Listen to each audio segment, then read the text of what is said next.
Hello everyone. Today we'll be looking into pronouns, that too first person pronouns. In the next classes we'll see second person and third person pronouns, but let's concentrate on first person right now. So the four pronouns we have in this class are na, 저, 너, 당신.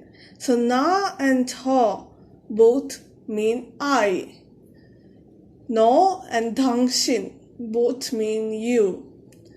So how each differs from the other, we'll be talking about that. So let's start with na.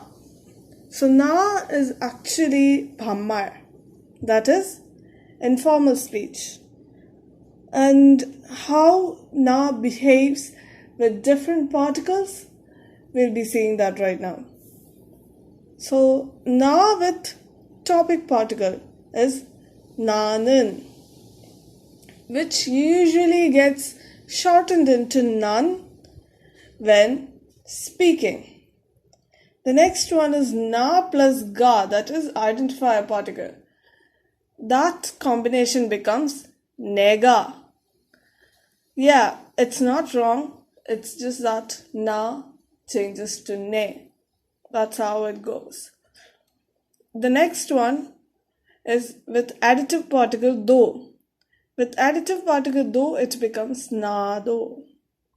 The next one is object particle. With the object particle rir, it becomes narir, which gets shortened into nar, usually when speaking.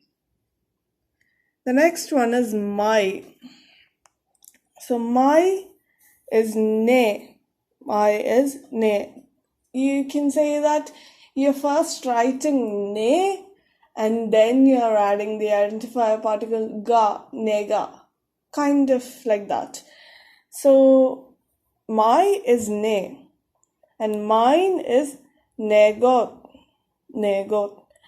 But negot is usually how you would write it. While you speak, it is usually pronounced as neko. You probably have heard neko a lot. So that's how it is usually spoken. The next is 존댓말 form of I. That is 저. 저 plus topic particle 는 becomes 저는, and when you speak it usually becomes 전.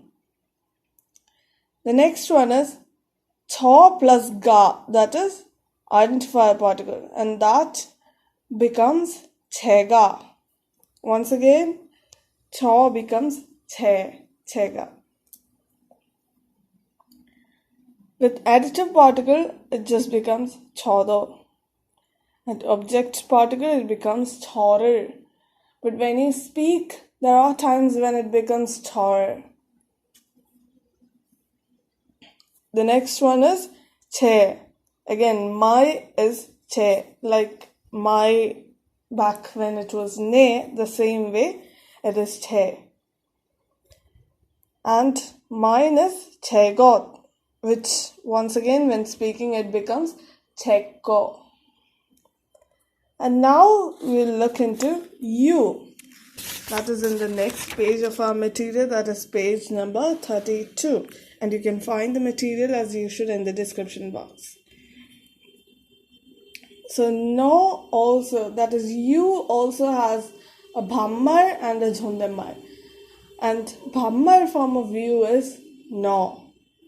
So no, 너는. But when identifier particle comes, once again it changes and it is written as, the A is used here, but you would read it as niga. You would literally read it as niga. That's why it is written here niga usually in spoken Korean. That's how you would read it. It is written as nega, but you would read it as niga. 너도. With additive particle, it becomes 너도. The next one is 너를, which becomes 널. And your is ni. It is written as ni, but it is read as ni. Nigot. Yours is nigot, and it is read as niko.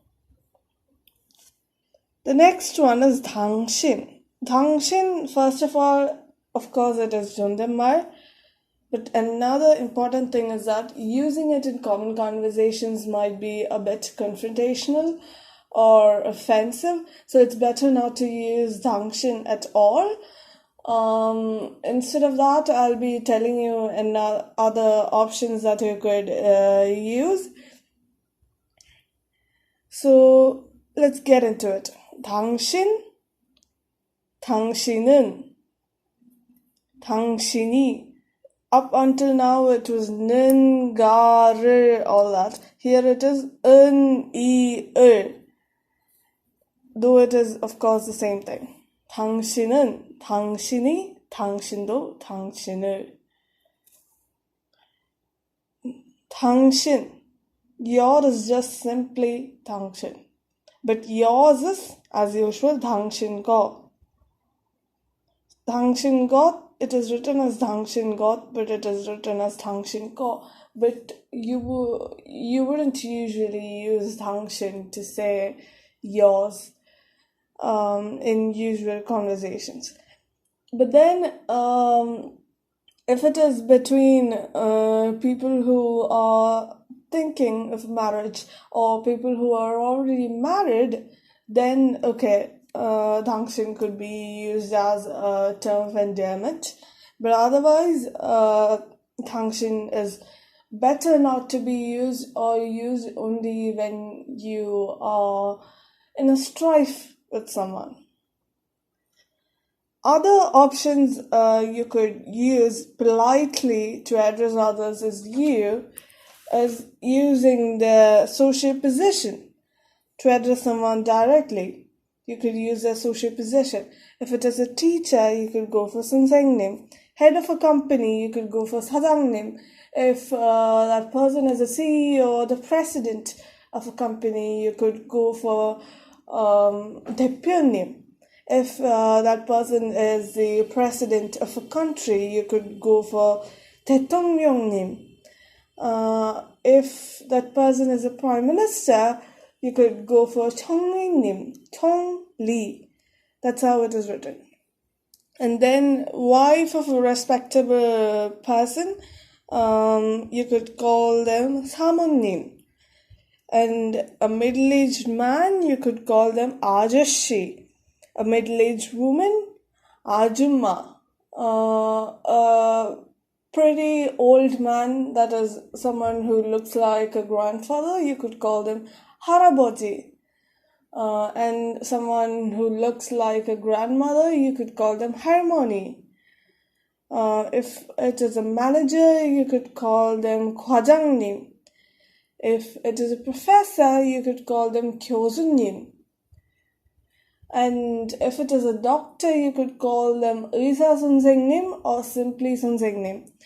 선생님 is usually used to call people who you respect or who you have learned something from, or simply when you see someone for the first time but you don't know how to address them, you would use 선생님.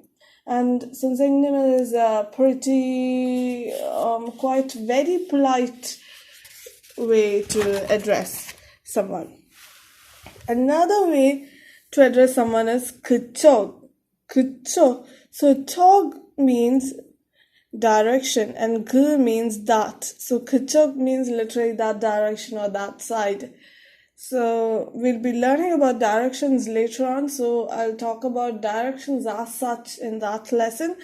So 그쪽 can be used in, I would say 그쪽 is far more commonly used when compared to 당신. So 그쪽 is quite important actually. And 그쪽 means the same as 당신, but it is not as offensive as 당신. So for example, we have two sentences here.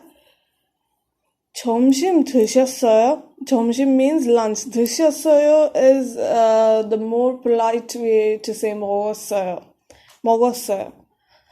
So the other person is saying 아니요, 아직이요, 그쪽은요. So 아니요 means literally 아니요. That 아니요 is shortened to write 아니요 here. That means no. 아직이요. 아직 means not yet. 그쪽은요? What about you? That's what is asked here. So that's how it works. You can make conversations or sentences like this by yourself using the different pronouns that we have learned today. Once you do that, you'll get a sort of practice, and also you could compare the sentences you have made in this class with the second person, third person, and all you're gonna learn. So you could compare those with each other and see how it is different from one another. So hope today's lesson was easy to understand. If you have any doubts, you can put it in the comment box, and also as usual, make your own sentences and examples and put it in the comment box. I'll be checking all those personally. So we'll see you in the next class with a new topic. Thank you.